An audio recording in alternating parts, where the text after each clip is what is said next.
Hello guys. तो आज हम लोग गॉस लॉ के हेल्प से कुछ डेरिवेशंस करेंगे जो ऑलरेडी हमने कर लिया है।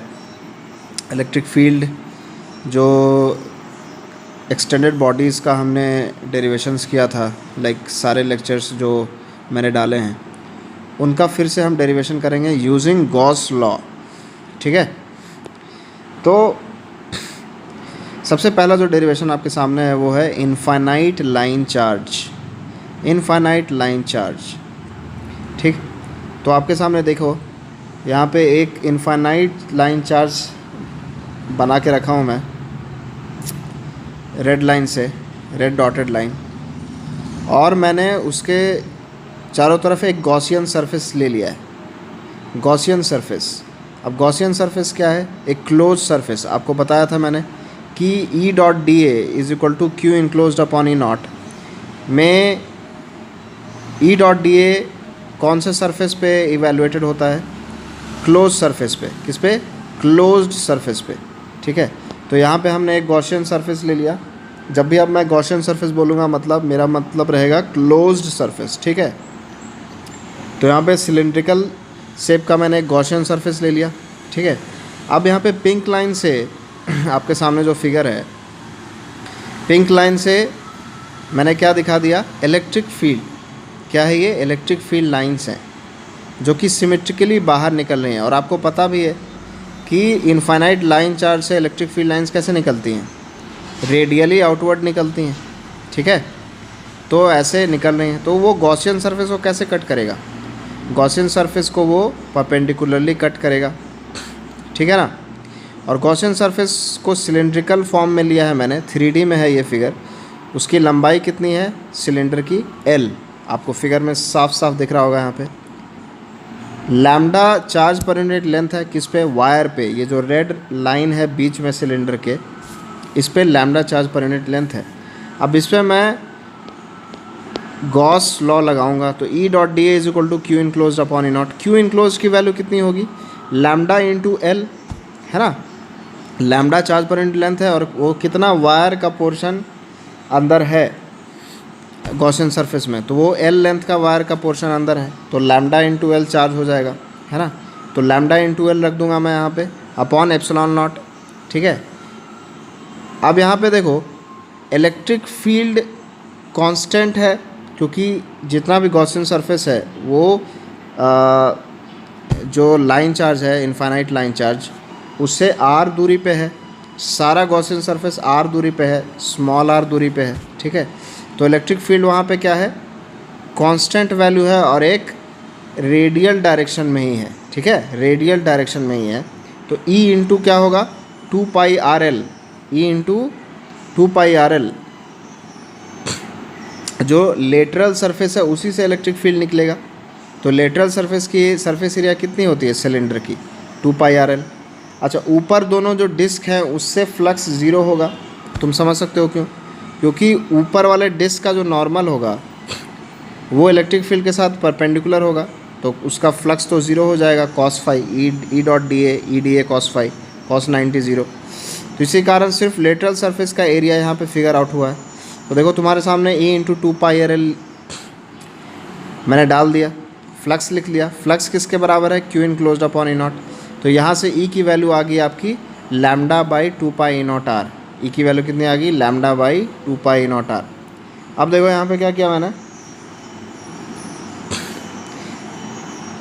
2 पाई ई नॉट आर को K के टर्म्स में लिख लिया। तो K के टर्म्स में लिखूँगा तो 2 नीचे मल्टीप्लाई करूँगा और 2 ऊपर भी मल्टीप्लाई कर दूँगा, तो क्या हो जाएगा? 4 पाई ई नॉट नीचे आ जाएगा। 4 पाई 1/4 पाई ई नॉट को क्या लिख सकते हो? K लिख सकते हो। तो 2K lambda by R, 1/4 pi E naught को क्या लिख सकते हो? K लिख सकते हो। तो 2K लैम्डा बाई आर। तो आपको ये रिज़ल्ट याद आ रहा होगा, हमने इंटीग्रेशन से निकाला था इनफाइनाइट लाइन चार्ज का। इनफाइनाइट लाइन चार्ज का हमने इंटीग्रेशन से निकाल लिया था। क्या आया था formula? 2K lambda by r. तो उसी फार्मूला को आप गॉसियन सरफेस लेके गॉस लॉ से भी निकाल सकते हो। एक चीज़ ध्यान रखना, ये बहुत सिमेट्रिकल सिचुएशन था। सिमेट्रिकल कहने का मतलब कि देखो इस फिगर में देखो इलेक्ट्रिक फील्ड और जो नॉर्मल है वो पैरेलल है। और इलेक्ट्रिक फील्ड की वैल्यू पूरे गॉसियन सरफेस पे कांस्टेंट है कि नहीं, और एक ही डायरेक्शन में है, देखो रेडियली आउटवर्ड निकल रहा है, तो ऐसे सिचुएशन को क्या बोलेंगे, सिमेट्रिकल सिचुएशन बोलेंगे, जहाँ पे इलेक्ट्रिक फील्ड का डायरेक्शन कांस्टेंट हो और इलेक्ट्रिक फील्ड और नॉर्मल के बीच में इन जनरल गॉस लॉ लगाने के लिए 0 डिग्री एंगल हो, ठीक है। तो उन्हीं सब केसेस को हम सिमेट्रिकल केसेस बोलेंगे और इलेक्ट्रिक फील्ड निकाल सकते हैं। बाकी गॉस लॉ हर एक सिचुएशन में वैलिड ज़रूर होगा। स्टेटमेंट फिर से रिपीट कर रहा हूँ, गॉस लॉ हर एक सिचुएशन में वैलिड होता है, ठीक है, लेकिन इलेक्ट्रिक फील्ड गॉस लॉ से हम सिर्फ सिमेट्रिकल सिचुएशंस का ही निकाल सकते हैं। आ रहा है समझ में, ठीक है। तो यहाँ पे देखो E = 2k lambda by r. तो अब सेकंड जो हम डेरिवेशन करेंगे वो फाइनाइट लाइन चार्ज का करेंगे, ठीक है। तो फाइनाइट लाइन चार्ज का फॉर्मूला आपको पता था, k lambda by r cos θ1 minus cos θ2, है ना, और k lambda by r sin θ1 plus sin θ2 radial direction में, और रेडियल के perpendicular k lambda by r cos θ1 minus cos θ2। तो ये भी डेरिवेशन की वीडियो है, मैंने बना के रखी है, आप उसको देखिए, आप देखोगे तो क्लियर हो जाएगा, ठीक है। तो क्या हम इस सिचुएशन में हम गॉस लॉ से हम वो सारे फार्मूले निकाल सकते हैं? तो इसका आंसर है नहीं, हम नहीं निकाल सकते हैं। क्यों? क्योंकि ये एक अनसिमेट्रिकल सिचुएशन है। क्योंकि देखो तुम जो फार्मूला है वो k lambda by r cos θ1 minus cos θ2, θ1 और θ2 पे डिपेंडेंट है। उसी तरीके से k lambda by r sin θ1 plus sin θ2 जो रेडियल कंपोनेंट है वो भी θ1 और θ2 पे एंगल पे डिपेंडेंट है, ठीक है। तो एंगल पे डिपेंडेंट है मतलब कि हर एक पॉइंट पे डिफरेंट डायरेक्शन में इलेक्ट्रिक फील्ड नेट की वैल्यू होगी। तो ज़रूरी नहीं है वो लाइक नॉर्मल हो और सिमेट्रिकली हो, है ना, नॉर्मल के पैरेलल हो, जो सरफेस लोगे उसके पैरेलल हो और सिमेट्रिकल हो। तो इस केस में गॉस लॉ से निकालना नहीं निकल पाएगा electric field, but Gauss law valid ज़रूर रहेगा। अगर आपके क्वेश्चन में आया कि क्या गॉस लॉ वैलिड है यहाँ पे, तो ऑब्वियसली यस वैलिड है, ठीक है, लगा सकते हैं, बट इलेक्ट्रिक फील्ड की वैल्यू नहीं निकाल सकते हैं क्योंकि this is not a symmetrical situation, ठीक है, ठीक है। तो यही सारी चीज़ मैंने यहाँ पे लिखा है कि we can not through Gauss law because it's not a symmetric situation, ठीक है, but Gauss law is applicable, ठीक है। इन जनरल मैं फिर से रिपीट करता हूँ कि अगर आपको इलेक्ट्रिक फील्ड अगर आप गॉस लॉ से किसी सिचुएशन में निकाल सकते हैं तो इलेक्ट्रिक फील्ड सिमेट्रिकल होगा और वो नॉर्मल के साथ, जो गॉसियन सरफेस है उसके नॉर्मल के साथ 0 डिग्री एंगल बना रहा होगा या दोनों पैरेलल होंगे, ठीक है, समझ आ रहा है। तो यही चीज़ मैंने यहाँ पे लिख दी है, आप वीडियो पॉज करके ये सब पढ़ सकते हैं, ठीक है।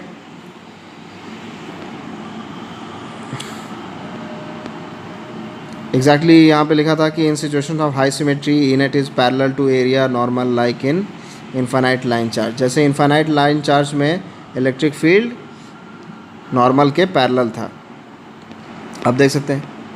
तो देखो अब हम electric field of a point charge निकालते हैं with the help of Gauss law.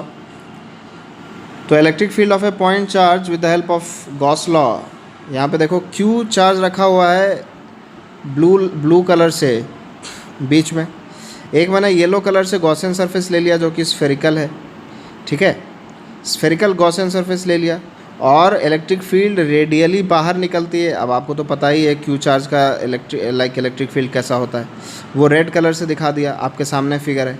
अब देखो यहाँ पे भी अगेन वही सिचुएशन बन रहा है, इलेक्ट्रिक फील्ड जो गॉसियन सरफेस है जो येलो कलर का लिया हुआ है उस गॉसियन सरफेस के वो क्या है, नॉर्मल है, लाइक गॉसियन सरफेस के नॉर्मल के पैरेलल है, गॉसियन सरफेस के नॉर्मल के वो पैरेलल है, ठीक है। तो यहाँ पे हम बोल सकते हैं कि ये सिमेट्रिकल सिचुएशन है, प्लस गॉसियन सरफेस पे जो इलेक्ट्रिक फील्ड है वो कांस्टेंट है। तुम देखो क्योंकि गॉसियन सरफेस जो है 4 से r दूरी पे है, 4 से r दूरी पे है, तो इलेक्ट्रिक फील्ड कितनी होती है KQ/r²। तो हर पॉइंट पे गॉसियन सरफेस के हर पॉइंट पे इलेक्ट्रिक फील्ड कांस्टेंट है। तो अगेन तुम इंटीग्रल करोगे E.dA, फ्लक्स लिखोगे तो इलेक्ट्रिक फील्ड को E लिख लो, गॉसियन सरफेस का एरिया कितना हो जाएगा, सिंस ये स्फेरिकल है तो 4πr² हो जाएगा, is equal to Q enclose upon epsilon naught. तो Q इनक्लोज कितना है, Q ही है, ठीक है। अब यहाँ पे सॉल्व कर दो, देखो आ जाएगा इलेक्ट्रिक फील्ड का मैग्नीट्यूड कितना आ गया, Q अपॉन 4π0 आर स्क्वायर, 1/4π0 को क्या लिख दो, K लिख दो, तो KQ upon R square, KQ upon R square. ठीक है, तो electric field of a point charge भी आपके सामने निकल के आ गया। ठीक है, तो एक्चुअली जब electric field of a point charge derive किया गया था तो गॉसियन लॉ से ही डिराइव किया गया था। गॉसियन लॉ को जो है पहले पढ़ा गया था। नॉर्मली हम क्लास में क्या करते हैं, कूलम लॉ से इलेक्ट्रिक फील्ड को बताते हैं। याद करो कि इलेक्ट्रिक फील्ड का डेफिनेशन कैसे बोला था हमने, F अपॉन Q। ठीक है, तो इस तरीके से आपके सामने देख लीजिए, फिगर क्लियर कर लीजिए। कहीं भी समझ में नहीं आए वीडियो को पॉज करके आप समझ लें अच्छे से, फिर आगे बढ़ें। ठीक है, तो इलेक्ट्रिक फील्ड क्या होगी, KQ/R² with the help of Gauss law. अब चलो इनफाइनाइट सीट का प्रूफ करते हैं। इनफाइनाइट सीट का भी हमने प्रूफ कर रखा है, मेरे पिछले लेक्चर को आप देख लें। इनफाइनाइट सीट के लिए फार्मूला क्या आया था, सिग्मा अपॉन 2ε0। क्या आया था, सिग्मा अपॉन 2ε0। ठीक है, तो इसको भी अब आप गॉसियन सरफेस से प्रूफ कर सकते हो, गॉसियन सरफेस लेके। तो देखो आपके सामने एक इनफाइनाइट शीट बना दिया मैंने रेड कलर से, प्लस प्लस प्लस है उस पर। ठीक है, एक पिंक कलर से गॉसियन सरफेस ले लिया, गॉसियन सरफेस ले लिया, राइट साइड भी और लेफ़्ट साइड भी।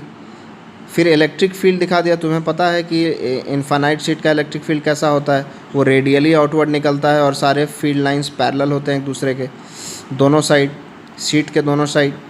ठीक है, तो देखो फर्स्ट पोजीशन दिख रहा होगा फिगर में और सेकंड पोजीशन भी दिख रहा होगा, तो दोनों को क्या कर दिया, दोनों पे इलेक्ट्रिक फील्ड बना दिया। ब्लू लाइन से नॉर्मल बनाया है, जो ऊपर का लेटरल सरफेस एरिया है। इस गॉसियन सरफेस को हमने सिलेंड्रिकल शेप का लिया है, तो जो लेटरल सरफेस है सिलेंड्रिकल शेप का, उसका नॉर्मल ऊपर जाएगा। जो एंड के जो एरियाज़ हैं उस पर नॉर्मल इलेक्ट्रिक फील्ड के पैरेलल होगा। तो देखो यहाँ पे भी तुम्हें सिमेट्री दिख रही होगी। तो इसीलिए मैं जोर देके बोल रहा था कि जहाँ पे सिमेट्रिकल सिचुएशन है, जहाँ पे इलेक्ट्रिक फील्ड एरिया नॉर्मल के पैरेलल है और कांस्टेंट वैल्यू होती है इलेक्ट्रिक फील्ड की, उसकी डायरेक्शन कांस्टेंट होता है, तो उसी केस में हम इलेक्ट्रिक फील्ड की वैल्यू निकाल सकते हैं। ठीक है, बाकी गॉस लॉ हर एक सिचुएशन में होल्ड करता है। तो E.dA करो, तो E.dA यहाँ पे कितने फ्लक्स हैं, टोटल फ्लक्स लिखना पड़ेगा। तो लेटरल सरफेस तो फ्लक्स ज़ीरो होगा। अब ये समझाने की बात नहीं है, आपको समझ में आ रहा होगा। ब्लू लाइन जो नॉर्मल है वो इलेक्ट्रिक फील्ड के क्या है, परपेंडिकुलर है, तो cos थीटा ज़ीरो हो गया। E.dA cos theta. ठीक है, तो फर्स्ट और सेकंड एंड से फ्लक्स की वैल्यू कितनी होगी, E/πr², है ना। अब R मान लो रेडियस ऑफ द सिलेंडर ले लिया है हमने यहाँ पे। जो पिंक लाइन जो सिलेंडर है, पिंक लाइक कलर से बना हुआ है, उस सिलेंडर का रेडियस कितना ले लिया, स्मॉल r। तो कितना फ्लक्स हो जाएगा फर्स्ट पे, E/πr², और सेकंड पे कितना फ्लक्स हो जाएगा, E/πr²। तो टोटल कितना हो जाएगा, 2 × E/πr², 2 × E/πr²। अब उसके बाद क्या लिखेंगे, Q enclosed upon E0, Q enclosed upon E0। तो Q इनक्लोज्ड कैसे लिखोगे, तो यहाँ पे मैंने एक सिग्मा डिफाइन करके रखा है। देखो ऊपर, सिग्मा इज चार्ज पर यूनिट एरिया, और सिग्मा कोई नया टर्म तो है नहीं, क्योंकि ऑलरेडी हम पिछले वीडियोस में काफ़ी इसका यूज़ कर चुके हैं। ठीक है, तो Q इनक्लोज कितना हो जाएगा, ये जो सिलेंडर के करस्पॉन्डिंग गॉसियन सरफेस के करस्पॉन्डिंग जो प्लेन आएगा, जो प्लेन उसके अंदर है, उस सिलेंडर के अंदर है, वो कितना है, πr² एरिया है।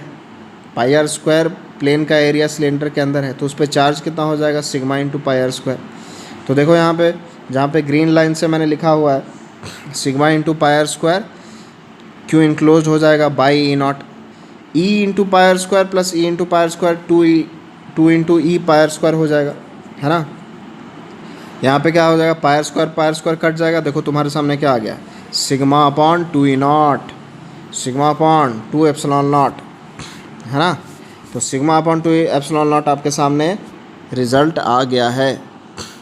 ठीक है, exactly same like result integration से भी आया था, तो इसको याद कर लो। गॉसियन सरफेसेस का प्रूफ बहुत आसान हो जाता है, इसीलिए हम कई बार जो है सिमेट्रिकल सिचुएशन में इलेक्ट्रिक फील्ड का वैल्यू गॉसियन सरफेस लेके निकाल लेते हैं, क्योंकि आपको दिख रहा होगा कि कितनी आसानी से निकल जाता है, इंटीग्रेशन से करते हैं तो कितना बढ़ जाता है। ठीक है, अब चलो फाइनाइट शीट का करते हैं। फाइनाइट शीट, तो फाइनाइट शीट का क्या निकाल पाएंगे क्या? आप वीडियो पॉज करके आप सोचिए कि फाइनाइट शीट का क्या हम निकाल पाएंगे। तो इसका आंसर है नहीं, क्योंकि फाइनाइट शीट में अगेन वो फाइनाइट लाइन चार्ज की तरह अनसिमेट्रिकल सिचुएशन बनेगा। तो अनसिमेट्रिकल सिचुएशन बनेगा तो हम नहीं निकाल सकते हैं, क्योंकि सिमेट्री नहीं है। अगेन वही आर्गूमेंट। तो फिर आगे बढ़ते हैं, क्या रिंग का निकाल सकते हैं? तो रिंग का भी नहीं निकाल सकते, रिंग का भी नहीं निकाल सकते हैं, क्योंकि वहाँ पे भी अनसिमेट्रिकल सिचुएशन है। इलेक्ट्रिक फील्ड जो है सिर्फ एक्सिस में क्या होती है, एक्सिस के अलॉन्ग होती है, एक्सिस पे एक्सिस के अलॉन्ग होती है। बाकी इधर उधर सिचुएशन क्या होता है, एक्सिस के थोड़ा ऊपर जाओ तो इलेक्ट्रिक फील्ड वियर्ड होगा थोड़ा, है ना। उस इलेक्ट्रिक फील्ड का superposition by different elements on the ring अलग अलग तरीके से होंगे।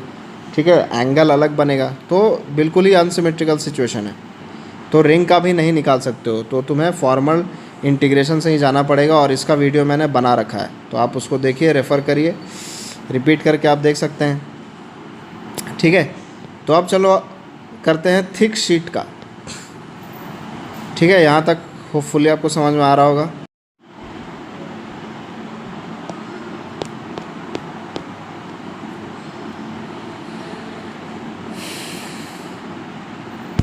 तो अब थिक शीट का हम डेरिवेशन करते हैं यूजिंग गॉस लॉ।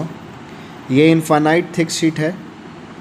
ठीक है, तो थिक शीट मतलब कि उसकी थोड़ी चौड़ाई है।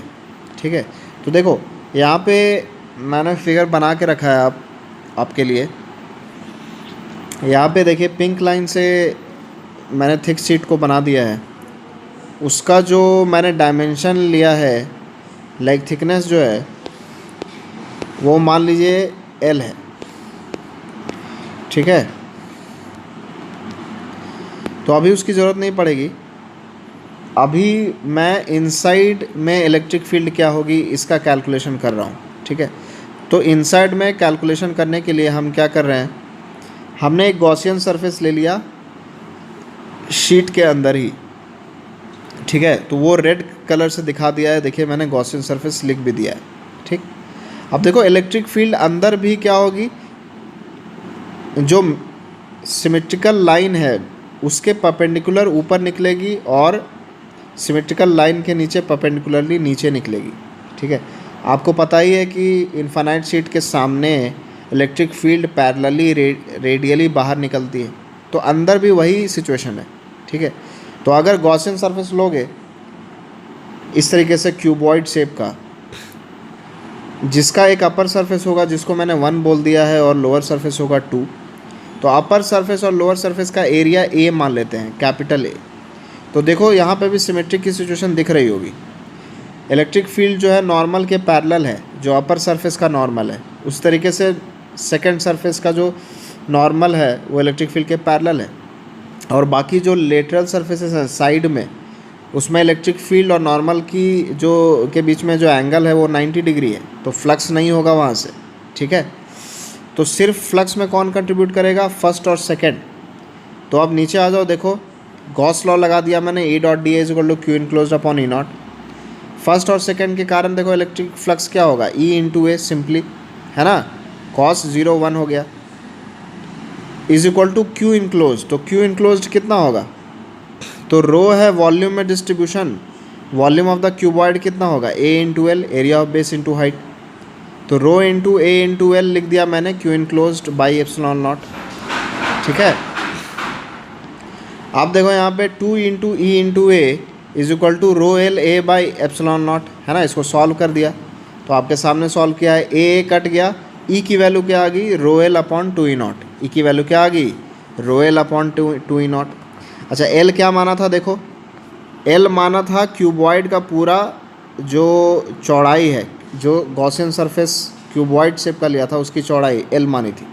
तो सेंटर लाइन से जो रेड वाला सेंटर लाइन है बीच में, उससे L/2 ऊपर है, L/2 नीचे है, सिमेट्रिकली गॉसियन सरफेस लिया। तो सेंटर लाइन से L/2 को x मान लेते हैं, है ना। तो सेंटर लाइन से इलेक्ट्रिक फील्ड कैसे वेरी करती है, रो एक्स अपॉन 2E0। तो देखो डायरेक्टली प्रोपोर्शनल है, क्या है, डायरेक्टली प्रोपोर्शनल है ना। तो जैसे जैसे आप सेंटर लाइन से सरफेस की तरफ आते हो इलेक्ट्रिक फील्ड बढ़ते जाती है, इलेक्ट्रिक फील्ड बढ़ते जाती है। तो इस वेरिएशन को ध्यान रखें, इनसाइड से आउटसाइड सरफेस तक इलेक्ट्रिक फील्ड बढ़ती है और directly proportional to distance from the centre line of the sheet. Centre line of the sheet दिख रहा होगा यहाँ से, जैसे जैसे तुम सरफेस के पास जाओगे, ये रेड लाइन, बीच वाली रेड लाइन से सरफेस के पास जाओगे, इलेक्ट्रिक फील्ड बढ़ते जाएगी। और कैसे बढ़ेगी? रो एक्स अपॉन 2E0, रो एक्स अपॉन 2E0 के फॉर्म में बढ़ेगी। ठीक है, अब देखो यहाँ पे एक और चीज़, अब हम चले जाते हैं लाइक शीट के बाहर। शीट के बाहर इलेक्ट्रिक फील्ड क्या होगी?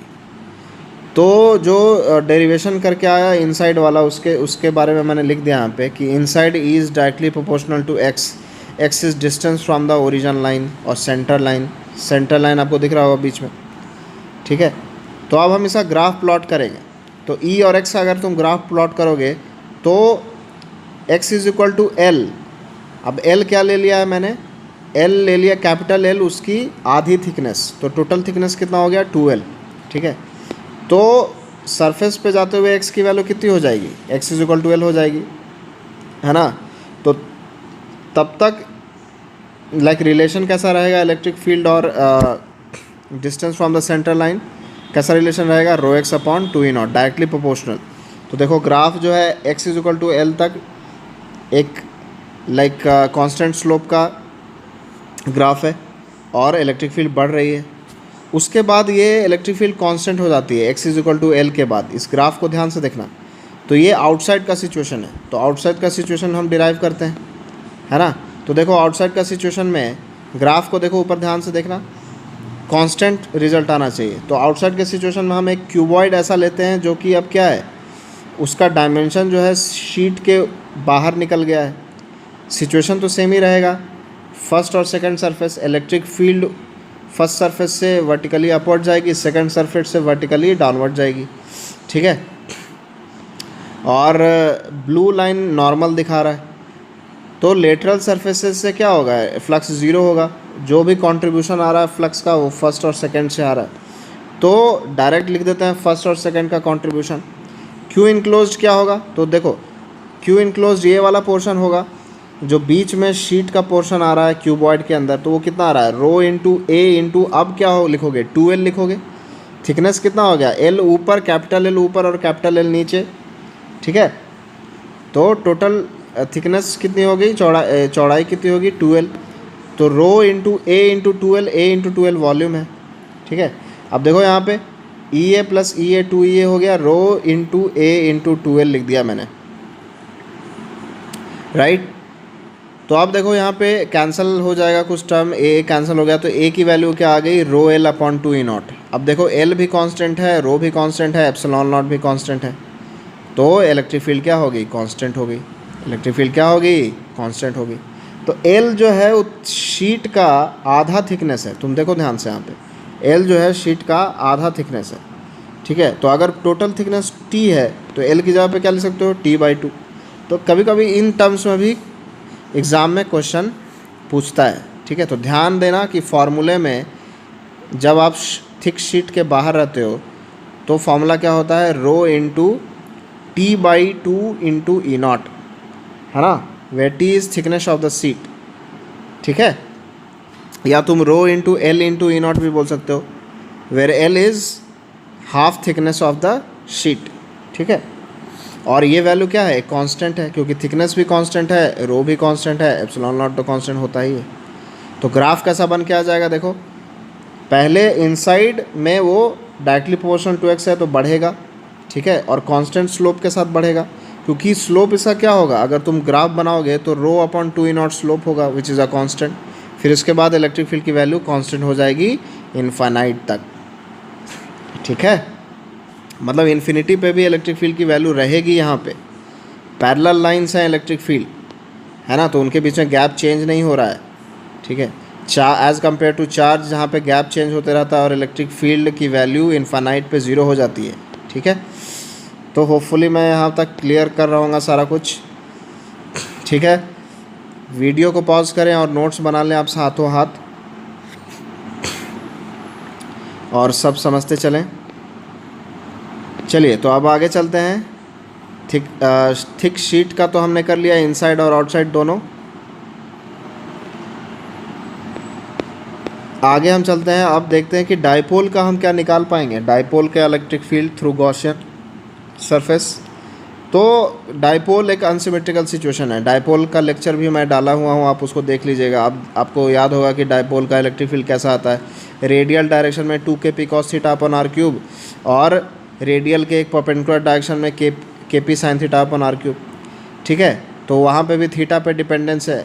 तो ये फाइनाइट लाइन चार्ज की तरह हो गया, जहाँ पे भी इलेक्ट्रिक फील्ड का नेट वैल्यू थीटा पे डिपेंडेंट हो गया तो वहाँ पे सिमेट्री डिस्टर्ब हो जाएगी, है ना। Net electric field different direction में आएगा। तो इस केस में आप डाइपोल का भी इलेक्ट्रिक फील्ड गॉसियन लॉ से नहीं निकाल सकते हो। ठीक है, चलो अब आगे चलते हैं। हॉलोस्फीयर। तो हॉलोस्फीयर में क्या होगा, यहाँ पे देखो हॉलोस्फीयर के भी दो पोर्शन हो जाएंगे, इनसाइड और आउटसाइड। तो अब थोड़ा जल्दी करेंगे। हॉलोस्फीयर बना लिया, कैपिटल आर रेडियस ले लिया उसका, एक इनसाइड गॉसियन सरफेस ले लिया। उस गॉसियन सरफेस के अंदर कितना चार्ज है इनक्लोज्ड, तो ज़ीरो है। अब हॉलोस्फीयर के अंदर कितना चार्ज होता है, वो तो ज़ीरो ही होता है ना। तो अंदर इलेक्ट्रिक फील्ड की वैल्यू भी क्या हो जाएगी, ज़ीरो हो जाएगी, क्योंकि E dot D A is equal to zero है। ठीक है, और E इंटू ए हो जाएगा, A 4πr² हो जाएगा। तो ज़ीरो होने के लिए अब E को ही ज़ीरो होना पड़ेगा, तो ऑब्वियसली E ज़ीरो हो गया। तो इनसाइड इलेक्ट्रिक फील्ड क्या होती है, ज़ीरो। आउटसाइड क्या करेंगे, देखो यहाँ पे आउटसाइड, देखो यहाँ पे क्या करेंगे। आउटसाइड हम एक सिमेट्रिकल गॉसियन सरफेस ले लेंगे स्फेरिकल शेप का। ठीक है, फिर लिखेंगे E dot D A is equal to Q enclose upon E naught. अब यहाँ पे देखो सिमेट्री है, इलेक्ट्रिक फील्ड रेडियली बाहर निकल रही है, नॉर्मल भी रेडियस लाइक रेडियल डायरेक्शन में है, तो दोनों पैरेलल हैं। सिमेट्रिकल सिचुएशन तुम्हें दिख रहा होगा, आराम से इसकी इलेक्ट्रिक फील्ड आ जाएगी। और पूरे गॉसियन सरफेस पे इलेक्ट्रिक फील्ड कांस्टेंट वेक्टर है ना, डायरेक्शन भी है ना, लाइक इलेक्ट्रिक फील्ड कांस्टेंट है, रेडियली बाहर निकल रहा है और वैल्यू गॉसियन सरफेस पे कांस्टेंट है। तो E इंटू डी ए करोगे, ठीक है, डी ए टोटल क्या है यहाँ पे, एरिया 4πr²। गॉसियन सरफेस का टोटल एरिया 4πr² हो गया, है ना। तो E into 4πr² is the flux. Q enclosed क्या हो जाएगा, टोटल क्यू इनक्लोज्ड क्या हो जाएगा। मान लो सिग्मा चार्ज डिस्ट्रीब्यूशन है, तो sigma into 4πr², where r is the radius of the sphere, इतना हो जाएगा क्यू इनक्लोज्ड। तो डाल दो यहाँ पे क्यू इनक्लोज्ड। ठीक है, फिर कैंसिल कर दो जो कट रहे हैं। E की वैल्यू क्या आ जाएगी, sigma r² E not by r², small r²। ठीक है, वीडियो पॉज कर लो, नोट्स बना लो, समझ लो। ठीक, अब देखो सिग्मा को क्या ले सकते हो, अगर टोटल चार्ज Q है तो टोटल चार्ज Q के करस्पॉन्डिंग सिग्मा को क्या ले सकते हो, Q इंटू 4πr² लिख सकते हो, है ना। सिग्मा को इन टर्म्स ऑफ Q क्या ले सकते हो, Q by 4πr², Q by 4πr²। तो Q क्यों क्या ले सकते हो, सिग्मा इंटू 4πr²। तो सिग्मा के ये लाइक सिग्मा को डाल दो, सिग्मा की वैल्यू डाल दो वहाँ पे, Q बाई 4πr²। तो Q बाई 4πr² डालोगे तो यहाँ पे 4πr² में कैपिटल R होगा, स्फीयर का रेडियस यूज होगा, तो R कैंसिल हो जाएगा। ठीक है, तो R कैंसिल हो जाएगा। तो यहाँ से फाइनल इलेक्ट्रिक फील्ड की वैल्यू क्या आ जाएगी, KQ बाई R², क्या आ जाएगी, KQ बाई R²। तो ये तुम्हें पॉइंट चार्ज जैसा नहीं लग रहा है, मतलब कि बाहर स्फीयर के बाहर जो बाहर पॉइंट पे हॉलोस्फीयर कैसा एक्ट करता है, एक पॉइंट चार्ज की तरह एक्ट करता है, जो कि सिचुएटेड कहाँ पे, उसके सेंटर पे। कहाँ पे सिचुएटेड है, उसके सेंटर पे, KQ बाई R²। ठीक है, तो ये कंक्लूजन निकल गया। इवन सॉलिड स्फीयर भी बाहर के पोर्शन में ऐसा ही एक्ट करेगा। All the charge will be like can be assume to be concentrated at the centre.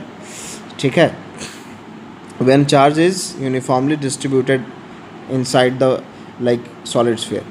तो वो तो अभी डिराइव करेंगे। ठीक, तो इलेक्ट्रिक फील्ड की वैल्यू क्या आ गई यहाँ पे, KQ by R² Gaussian surface से डिराइव कर लिया, ये चीज़ लिख दिया।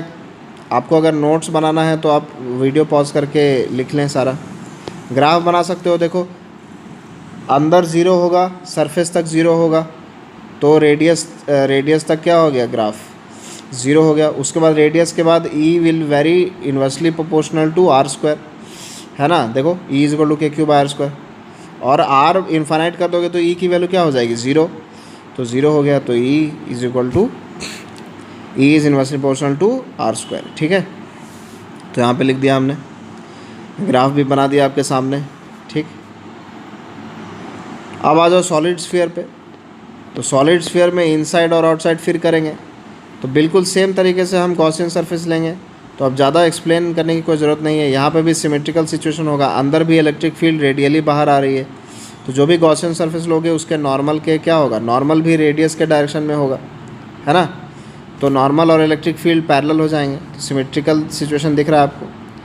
तो बस ई डॉट डी ए लगा दो वहाँ पे। उस गॉसियन सरफेस पे इलेक्ट्रिक फील्ड क्या होगा, कांस्टेंट होगा। तो E dot D A is equal to Q enclosed upon E naught, है ना, Q enclosed upon E naught. ठीक है, अब क्यू इनक्लोज्ड की वैल्यू कितनी हो जाएगी, मान लो रो जो है चार्ज पर यूनिट वॉल्यूम है, रो जो है वो क्या है, चार्ज पर यूनिट वॉल्यूम है। ठीक है, यहाँ पे देखो रो चार्ज पर यूनिट वॉल्यूम है। तो टोटल क्यू इनक्लोज कितना हो जाएगा, देखो यहाँ पे लिख दिया, क्यू इनक्लोज कितना हो जाएगा, ये वाले क्यू इनक्लोज कितना हो जाएगा, रो इंटू 4/3 पाई आर क्यूब। ठीक है, 4/3 पाई आर क्यूब ये आ गया। अब इसको मैंने क्यू इनक्लोज के जगह पे डाल दिया यहाँ पे।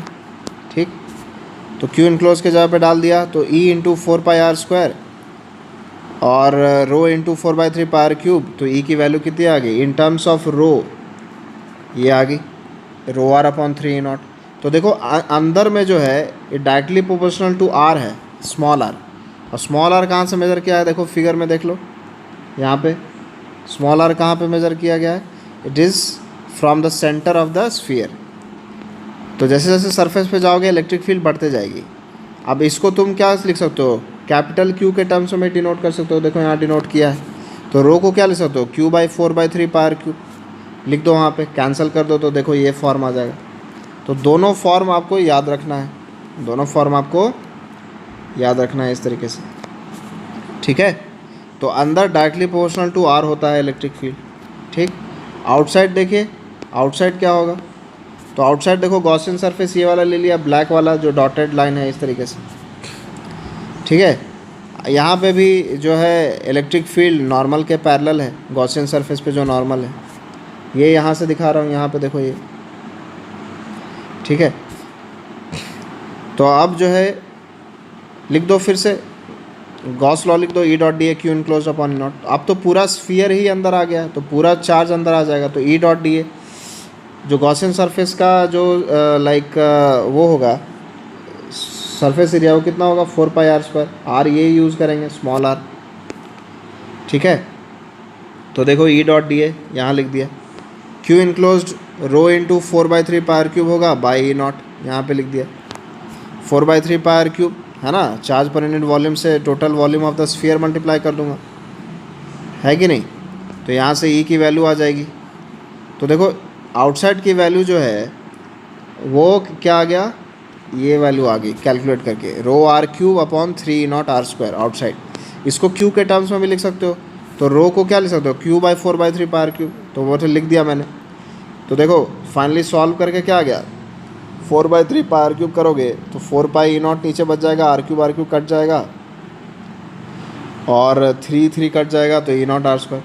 तो देखो आउटसाइड चार्ज अगेन कैसा बिहेव कर रहा है, एक पॉइंट चार्ज की तरह बिहेव कर रहा है, जो कि चार्जेस कहाँ पे प्लेस्ड हैं, eight the centre of the sphere. तो ये भी फॉर्म याद करना है आपको, और ये भी फॉर्म याद करके रखना है, ये फॉर्म याद करके रखना है, ये फॉर्म याद करके, इनसाइड वाला। ठीक है, इनसाइड वाला ये याद करके रखना है, और ये याद करके रखना है। ठीक है,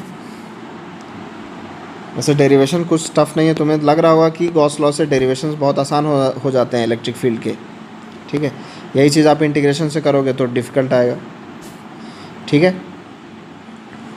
और एक्चुअली एक पॉइंट चार्ज का जो इलेक्ट्रिक फील्ड है उसका डेरिवेशन सबसे पहले गॉस लॉ से ही किया हुआ था।